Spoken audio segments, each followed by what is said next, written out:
Hello humanoids! Welcome to Halfling Hobbies. I'm Halfling Hannah, and today I'm going to do things a little bit differently. I'm normally sitting over there just giving you some tips and tricks on rules and DMing in general. Today I thought it might be fun to share a story with you while I build a map.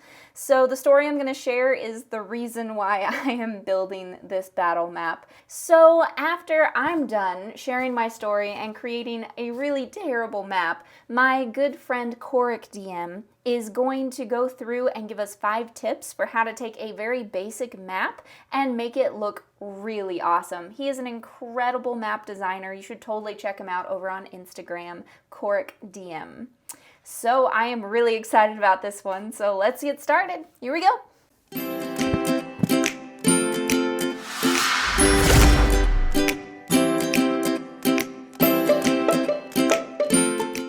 Alright guys, so I am actually over at Inkarnate.com. I have a pro account with them, though I have to be honest, I haven't really used it. My husband uses it sometimes because he's a better person than I am. And here we have a nice blank, clean slate. And the only thing I really know how to do is add stamps, so that's what we're gonna do. So my players are staying the night in a really cheap, awful tavern because, you know, they're cheap. This tavern doesn't actually have rooms. It has one giant common room that everybody kind of has to share. And so they don't trust people not to steal from them. Imagine that. So they have one of their players stay up to guard their stuff. Well, they roll a perception check throughout the night, and they roll high enough that they actually hear some rustling around in the kitchen. Not caring about the tavern's owner's possessions, they don't do anything. When they wake up to the tavern owner swearing and being super angry in the kitchen.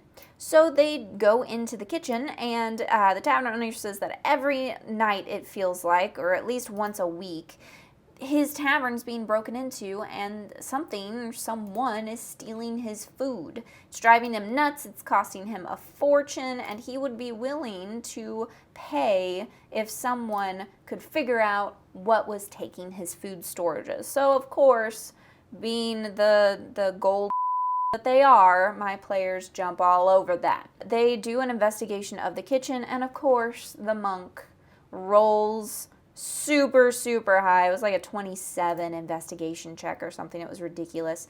And he finds that one of the stones in the floor is you can lift it up, and underneath there's a tunnel.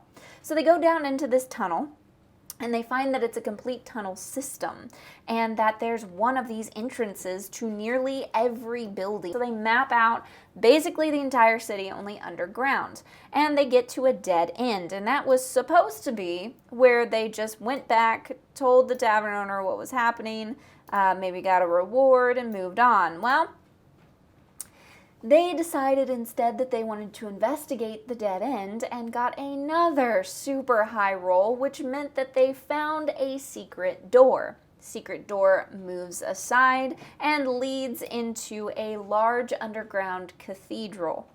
This is the headquarters for the cult that they should not be at yet. Well, they walk in, and they are not sneaky. I think at one point somebody yells hello, and one of the cult leaders comes from out of the back and is like, "Welcome! Have you come to join the cult?" Explains, you know, some things about the cult, and the party goes, "No, I don't think we want to do that. We're just gonna go." And the cult leader's like, "Well, you can't go." They do terrible on their persuasion checks, and they finally were like, "Okay, we don't want you to wipe our memory. Give us a task, and then we'll call it good, right?" So I say, all right, here's the task. There's a very rich and powerful wizard who has a magic item collection, and he has an underground vault that has these items housed in it. We need one of these items. So your job's gonna be to sneak in to this mansion, find the vault, and get us that item. And my party, of course, thinks this is a great idea. They're going through the underground vault and everything's going fine. They defeat some ghouls, other things, and everything's fine till they get to the inner sanctum. So they're looking around and one of my players says, "I yell echo." You can't make this stuff up. Okay, so I roll to see if the master of the house happens to be around and if he happens to hear. And of course, I roll a natural 20 for him.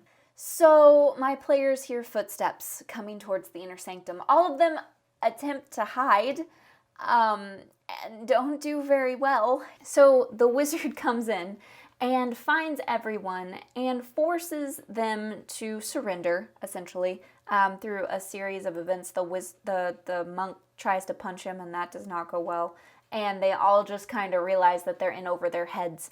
And so he's going to make them fight to earn their freedom and sends them through a portal into an extra dimensional space that is a fight pit that most of the rich and powerful and like famous people of this world come and watch ordinary people take on legendary monsters. And they are going to end up in a room that's right off of this. So in here is going to be a large holding area for all of the people that he has captured. And then these rooms over here are for all of the monsters and creatures that he has collected. And if it was me, this is what it would be for my campaign. But it's not just me.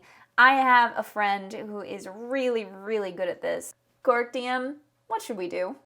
Greetings, adventurer. My name is Koroc DM, and I have joined Halfling Hannah on her channel today to give you some handy tips to help you improve your map making.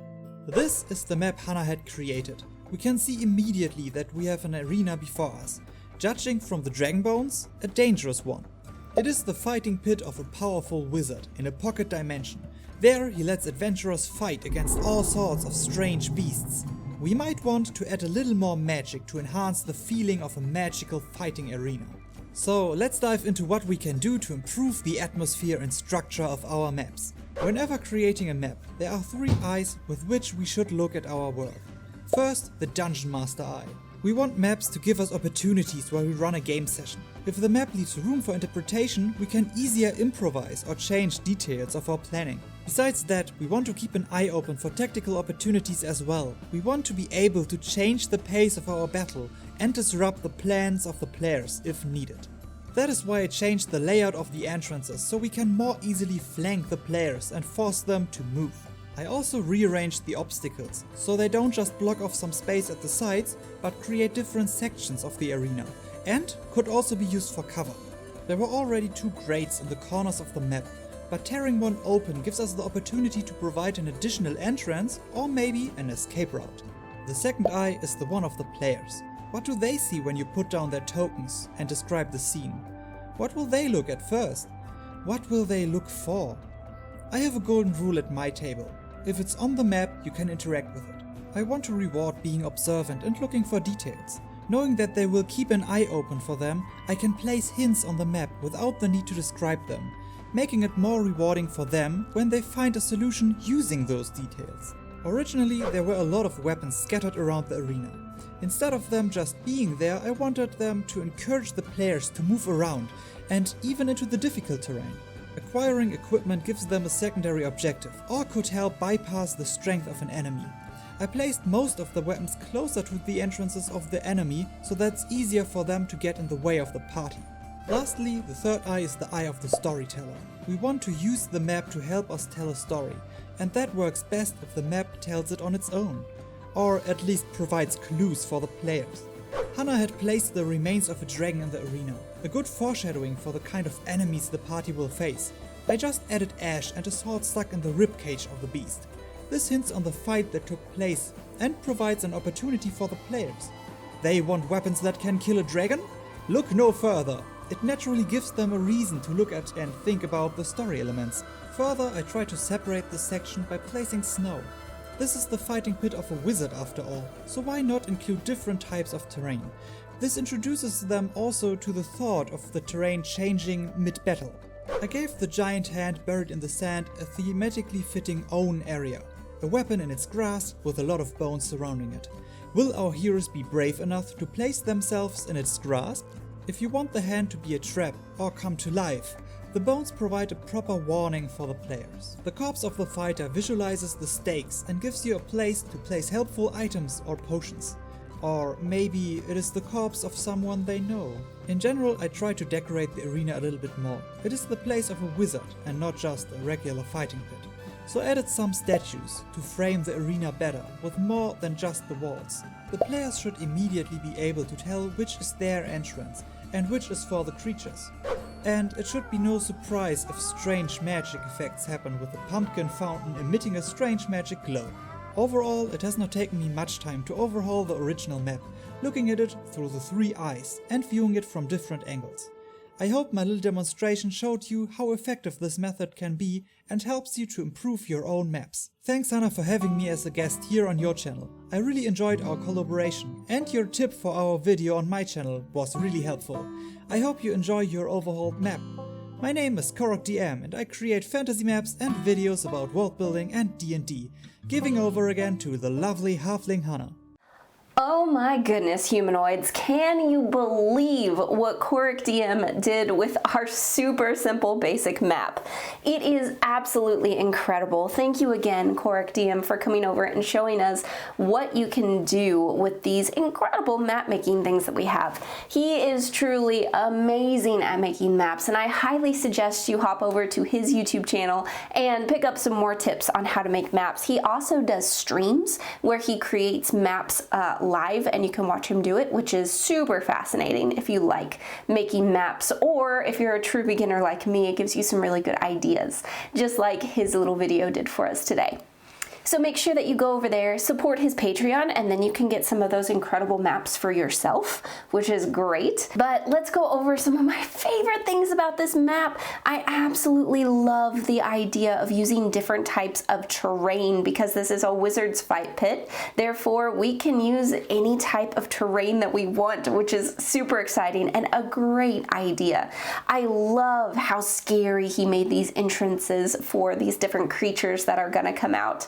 And also this over here, can we zoom in? This over here, the grate that looks like it has something bubbling out of it. How cool is that? That could be an ooze, or maybe as the battle progresses, we can have some acid that comes slowly up out of the grates and starts to fill the battlefield, adding another element of danger on top of the monsters that they're trying to fight. I absolutely love the pumpkin on center stage too, a little Halloween fun for you that is creating this cool magic circle. I wonder what it'll do. And of course, just all the added little touches to make this feel so magical. I could not have done it without you, Koroc. I am not very good at this stuff, but if you want DM resources for your DM binder, panic lists, event lists, stuff like that, that's what I do. And you can hop on over to my Patreon and join us as a patron over there, and you get DM resources every week. If you want some of these super cool maps, make sure that you give Koroc DM some love. And until next time, my friends, may your game have advantage. Halfling Hannah here, signing out.